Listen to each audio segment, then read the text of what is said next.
Nie je podfúk ako podfúk, ale účelový podfúk vám môže spríjemniť večer.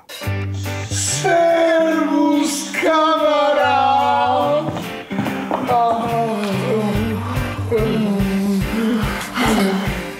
A kde je môj syn?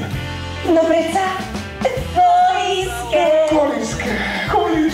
kolíske, čučuli, bučuli, no ukáž sa.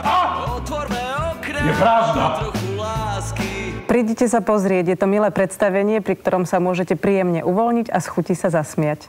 Dovoľte, aby sme vás odviezli do Blázinca. Navyše ste stará pána, to nestačí. Do Blázinca mňa, ale veď vy tu nie ste normálni. Dajte ju! Je úplne šibnutá, volá sa Julia Džinková! Julia Džinková! Ja nie som Julia Džinková! To je slečná Pettingtonová. Slečná Pettingtonová, čo vy tu? Áno, som to ja. Potopená, skoro utopená, skoro znásilnená. Skôr než omdliem, vám prečítam tento úradný list. Volám sa Marek Majeský, ja som hrdý otec 1,5-ročnej dcéry a všetkých divákov srdečne pozývam na hudobnú komédiu Podfúk. Keď sa chceš pozrieť na dieťatko, tak povedz, ja ti ho hneď prinesiem. Dieťatko spinka. A keď dieťatko spinka, tak ho nemáme vyrušovať. Na čo som sa potom holil, keď ho teraz nemôžem ani poboskať? Ale zajtra ho môžeš boskávať, koľko len chceš, no? Dobre, tak sa na ňo aspoň pozriem, áno? Zajtra sa môžeš pozerať, koľko len chceš. Prepáč, hádam sa len smie pozrieť na svoje dieťa, nie? Tak to nedovolím. Keď dieťatko spinka, tak ho nemáme vyrušovať. Doktor prikázal. Predstavenie hrám veľmi rada. Myslím, že to, čo zažívate, vy zažívame aj my na javisku.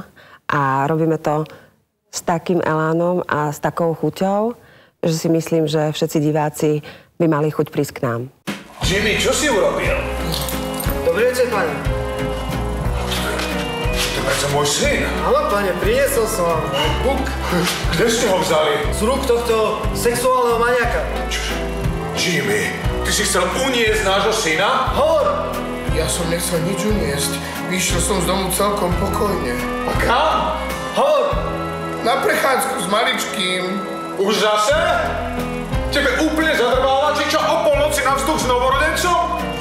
Ozaj, tak kde ten druhý? Čo si s ním urobil, ty vrah? Aký druhý, pane? Viete, pán komisár, my máme so ženou ešte jedno. Žena mala totiž dvojčatá. No áno, tu sú. A to je čo? A dieťatko! A sme Briti. Verte či neverte, som režisér tohto predstavenia a hrám v predstavení Podfúk policajta. Prečo som sa na to dal? Hlavne kvôli tomu, že to je skvelá partia, že to predstavenie je veľmi vtipné, je tam dobrá muzika od skupiny Hex a takisto od skupiny Lepáčov, je to také retričko a my sami sa na tom bavíme. To je vždycky tak, že keď sa bavia herci, tak diváci sa bavia ešte viacej. My si vymýšľame rôzne foriky, robíme si proste zle a stále nás diváci odmenujú standing ovation. Čiže v tomto milom, príjemnom divadle, ktoré sa volá Teatro Wüstenrot, my tu si zažívame také svoje hviezdne, svetlé chvíľky. Baví nás to všetkých. Takže dojdite aj vy sa pozrieť.